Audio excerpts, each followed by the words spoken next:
From Bangladesh. Assalamu alaikum, Sheikh. Bismillah. How are you, Sheikh? Alhamdulillah. Sheikh, can you tell me how can someone make ghusl in Ramadan if he's scared that water might get into his mouth? How can he make wudu in Ramadan?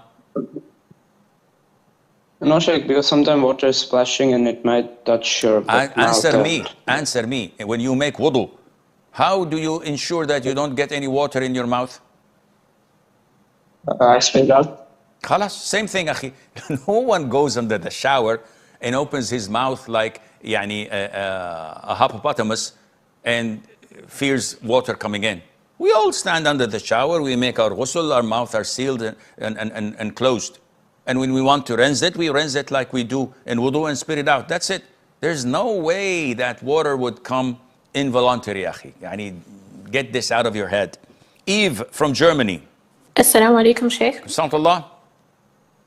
So Sheikh, I'm a convert, and my little sister, she also recently converted to Islam. MashaAllah. But the thing is, I noticed that since she converted, she hasn't prayed a single prayer. And so since Ramadan came, I said, as my big sister, I have to monitor her better. And I told her that she should take her shahada again. And then, so she should just become Muslim new again, because if you don't pray a single prayer at all, that is wrong. That is wrong. You should not have said this. How old is she? She's around 13 now. No, don't repel her and make her hate Islam, asking her to become a Muslim. She became a Muslim, alhamdulillah. She's ignorant. Bring her with diplomacy and with love. Every time you pray, say, come, sis, let's pray together in congregation until it becomes in her system. Take it easy. Because when you do what you're doing, oh, take your shahada, because you did not pray, you're a kafir. Might as well, if I'm a kafir, I'll just go back to my old religion. Islam is not good for me, it's dodgy. This is what you're doing. Take her with diplomacy, be tolerant, be patient. You're investing. You can't put a seed in the ground and water it and expect it to become a tree overnight. It would take some time. And may Allah make them all steadfast on Islam and grant you the knowledge in Islam and how to call people to Islam. Ayan from Bangladesh. Assalamu alaikum, Sheikh. Bismillah. Sheikh, could you please clarify for me once and for all with clear details regarding the fatwa of traveling to non-Muslim country for tourism when there is no fitna upon you? I'm very confused. Akhi, the fatwa is as follows. In the old times, the scholars said that this is not permissible due to the fitna that may occur. And they put conditions such as you cannot travel to non-Muslim countries unless you have righteousness and virtue in your heart that would prevent you from falling into sin, and that you have knowledge that would protect you from whispers of missionaries and doubts that may come to you from different religions, and that you have a legitimate reason such as medicine, trade, education, or business. Now, these conditions are not Qur'an and Sunnah. They are ijtihad from the scholars. And if in modern times we find that these three are required in Muslim countries where we live, this elevates a lot of the hardship found in the past. So if someone says to me, I'd like to go to a country where I would be surrounded by the hills and sheep and nice scenery, but there is no fitna, there are no nightclubs, there are no missionaries coming and knocking on my door, there is nothing immodest, it's even purer than many of the Muslim countries. I said, okay, that's fine. I hope this answers your question. But if you want to go to islands in Muslim countries, without naming names, where Buddhist temples are there and nudity everywhere, of course this is haram. If you want to go to Muslim countries where nightclubs and booze is being served round the clock and pork is everywhere, even in breakfast they'll say, oh, this is pork. You're a Muslim country, what are you doing?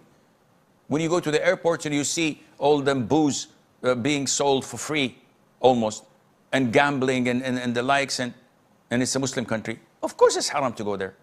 So I hope this answers your question. Muhammad from Pakistan. Assalamu alaikum wa rahmatullah. Wa alaikum salam wa rahmatullahi wa barakatuh. How are you doing, Sheikh?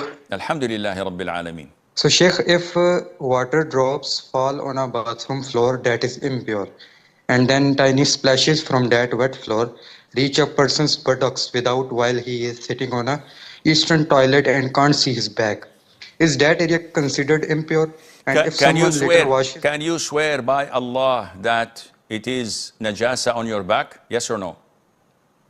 how can I swear if I am not sure? If you're not sure, then the default is it's pure. Alhamdulillah, the religion is so easy. Because if we open the door for whispers and doubts, we would doubt everything around us. If you cannot prove it, then it doesn't exist. Take this as a default. The doubt itself cannot remove the default, which is everything here is pure until proven otherwise. Maybe this pen is not pure. Why? Maybe the sheikh before me who was writing with it did not wash his hands after answering the call of nature. This is too much. Okay, it's a fact, it can be. But do I have any proof? I look, no traces of feces. I smell, that's weird, but I lick for the taste. What is this? As long as there is no proof, then the default, it is pure. The moment you open a can of worms and the worms come out, you only have yourself to blame. Imagine one drop falls on an impure floor. Why did you have the floor impure to begin with? Oh, it's a toilet, Sheikh. Even if it's a toilet, when I come and use it, wash the floor so that everything is pure in front of you. Hypothetically, this drop has splashes. Whoa, what am I dropping bombs? Dropping rocks? It's a drop. How could it have splashes? And the splashes would go to my back.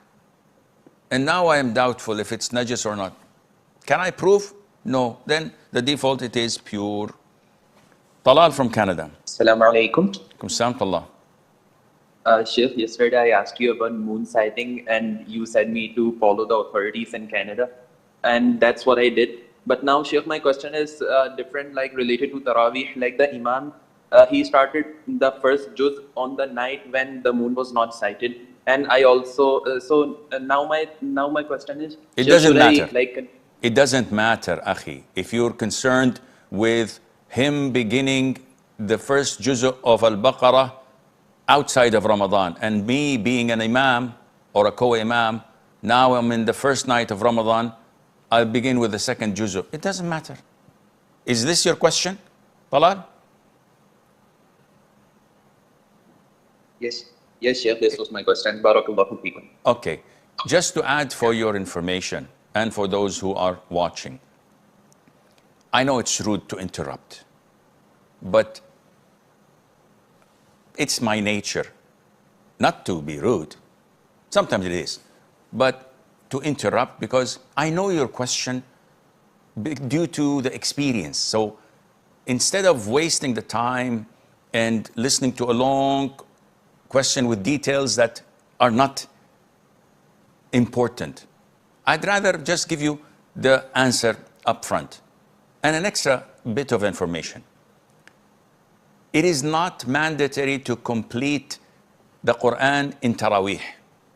So many people think that, oh, we have to complete the whole Qur'an from cover to cover in Ramadan in Taraweeh. This is not true. If you recite few verses every night, that's fine. If you complete the Qur'an 4 or 5 times, that is fine. It's up to your preference according to the needs of those behind you and their ability to do it. And it's wrong, definitely, an innovation to say that first juz of the Qur'an, or I think in Urdu they call it para, we have to do it on the first night. Second juz, second night. 30th juz, 30th night, or the 29th, because we don't know if the month we're going to be complete. This is all bogus and not from Islam. فَقْرَؤُوا مَا تَيَسَّرَ مِنَ الْقُرْآنِ. Recite whatever is possible from the Qur'an, not necessarily a certain quota. Talha from the UK. Assalamu alaikum, Sheikh. Assalamu. Sheikh, all as well. What Now, it is, I wanted to know, when it comes to marrying someone, a potential spouse, if they've listed on their marriage profile, or when you speak to their brother, they've listed certain things like they've got a zeal for seeking knowledge, and they do, but there's certain things they fall short in, like they don't cover at all when they leave the house, but they've got that desire in the future to cover. Is it worth still marrying that person because you see that potential in them, or is it better to refrain because they may say that they're going to cover one day and they never do? are you good? Are you good playing Russian roulettes? Never played it, but I don't want to play it either. Okay, because yeah, you may be lucky 2-3 times, but one day there will be a bullet in the chamber and you'll blow your head off. Correct?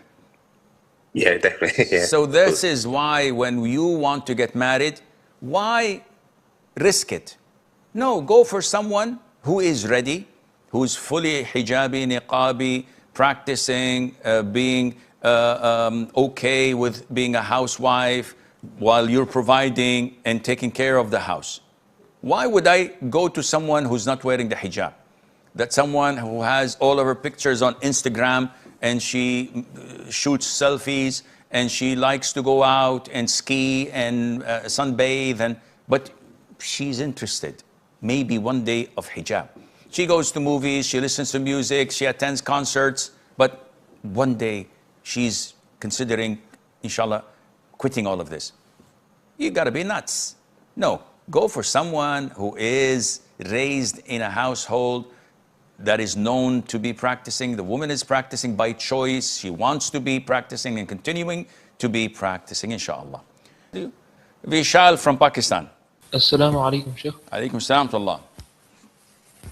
Sheikh, I read on your website that you said that bargaining is allowed in a respectful and moderate manner. So does it mean that, Sheikh, if a customer insists a lot to the seller that please give me this price, please, does it mean that the sale will be haram? No. As long as you're not forced to do it. He can beg, he can bargain from here till Fajr time.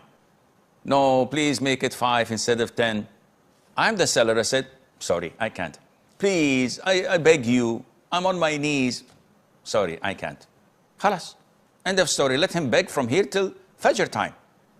The sale is haram when he forces you. When he brings your uncle and he brings your grandfather and they say, come on, give him a discount, come on. And they are compelling you and you agree because you're compelled, you're forced. Now the sale is haram. But for him to insist from here till doomsday, there's no problem in that. Shihab from Bangladesh. Assalamu alaikum, Sheikh. Alaikum salam to Allah. Like a few years ago, our masjid has an imam who used to give amulets with designed numbers, claiming that the numbers represented Arabic letters, and you told me that I should not pray behind him. Now the imam has been removed and the muazzin is leading the salah, but the muazzin did not did any objection and prayed behind that imam. Now is it permissible for me to pray behind the current muazzin? Yes, it is permissible until proven otherwise. We cannot guilt trip people. We cannot make people guilty by association. Just because an individual prays behind an imam, or just because a sheikh is a friend of another sheikh, and the other sheikh knows another sheikh, and that sheikh said bad things or things that were not appropriate, we incriminate the whole gang. This is stupid. This is not logical. The muazzin is Muslim. He reads the Qur'an. He leads the prayer. Have I heard him say anything that incriminates him? Oh no, Sheikh, but he used to pray behind that imam who gave amulets and he never complained. How do you know he never complained? How do you know he knew about this? Maybe he thought it was permissible, but now he knows it is not. You never know. So the default is, as long as he says La ilaha illallah and he does not say anything that takes him out of the fold of Islam or discredits him as a Muslim, then you can pray behind him.